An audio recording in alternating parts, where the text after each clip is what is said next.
Well, back in some years ago, my mom and dad owned a restaurant in Detroit, and they were right on Woodward Avenue between Larned and Congress, if any of you are familiar with Detroit.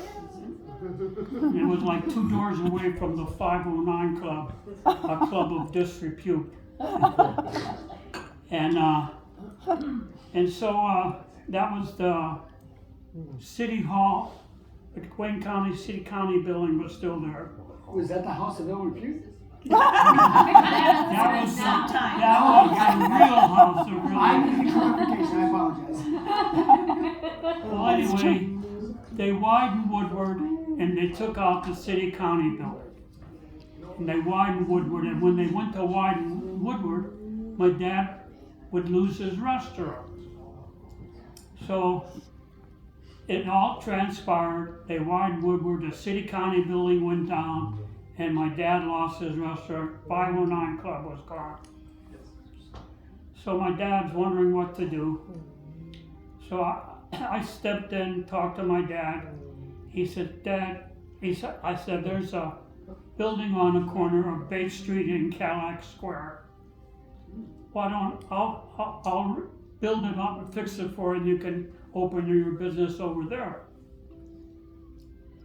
So he got $8,000 from the city for dislocating him, and Gene and I put in 10 grand, and then I went to work to build a restaurant on Cadillac Square, and that on the corner of Bay Street, across from the restaurant was the Gayety Burlesqe.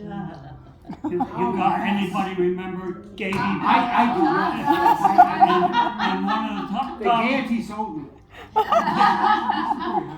And one of the top performers was Scurvy. Do you remember Scurvy?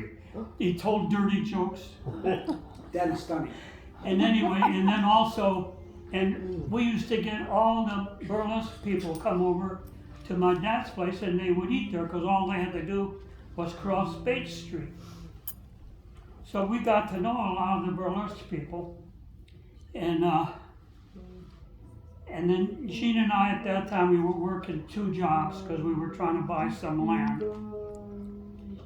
And so we would go to our regular job. Gene was working at Federal Mogul Bearing, remember that? Yeah, I do. Your mind is slipping, I remember. I remember, you know where you were. I know. And so we would go to work 8 to 5 or whatever, and then we'd go down back to the cafeteria, or my dad's place, and then Gene and I would work from about 6 p.m. till midnight. So we had a rough year working 2 jobs full time. And I would close my dad's restaurant at midnight. And so Gene would help, the 2 of us would stay there till midnight.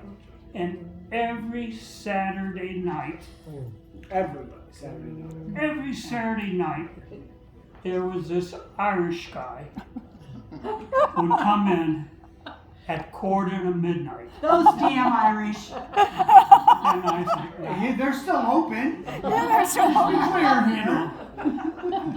and we were so broke we needed the money.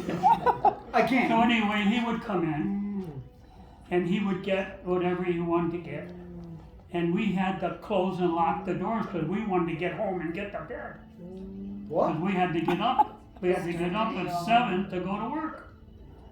So this guy, he'd sit there, and then as everyone left, we locked the doors so no one could come in.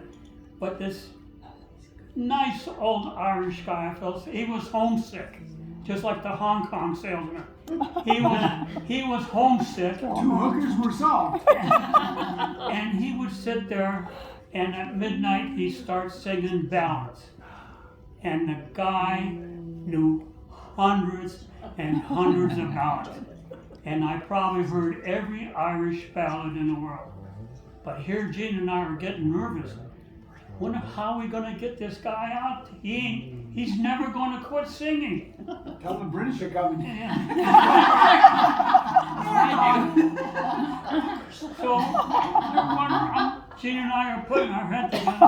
What the hell can we do to get him out of here? Because we don't want to insult him or embarrass him. And I know he's homesick. Everybody gets homesick. So we would sit there for sometimes for an hour and listen to him sing Irish ballad songs. So finally, Gene and I said, well, we gotta find a way to get him out of here without insulting him. So we brainwashed our idea. Then finally it came to me. I said, I know what I'll do. He says, I know the Irish mind better than anybody. So I said, Gene, there was 2 entrances into the restaurant. I'm gonna unlock the front door, and I'm gonna go out the side door. And then after I go out, you quickly watch what he does, and when he walks out the side door, quickly lock the door, and I'll be running around to come in the front door. And she says, what? I said, do what I say. After he comes out, if I manage to get him out of the front door, outside door, you lock it behind him, and I'll come in the other door. So I go out through the side door, and he's sitting there by the window, and I go, rap, rap, rap, and he turns on it, and he looks at me, and I wave at him, and he waves back at me. Then I go, All you need to do, I give him Jim, the finger. I said, this way, come this way. Quickly he gets up, walks out the side door. Gene locks the door. I run around the front door and come in and lock the door and turn off the lights. And he's out there, what the hell's happening? And that's where the term, those effing Greeks. That's where it came from, right there. He was such a sweet guy. I mean, Well, I mean, just like you and Tom. all Irish men are sweet guys.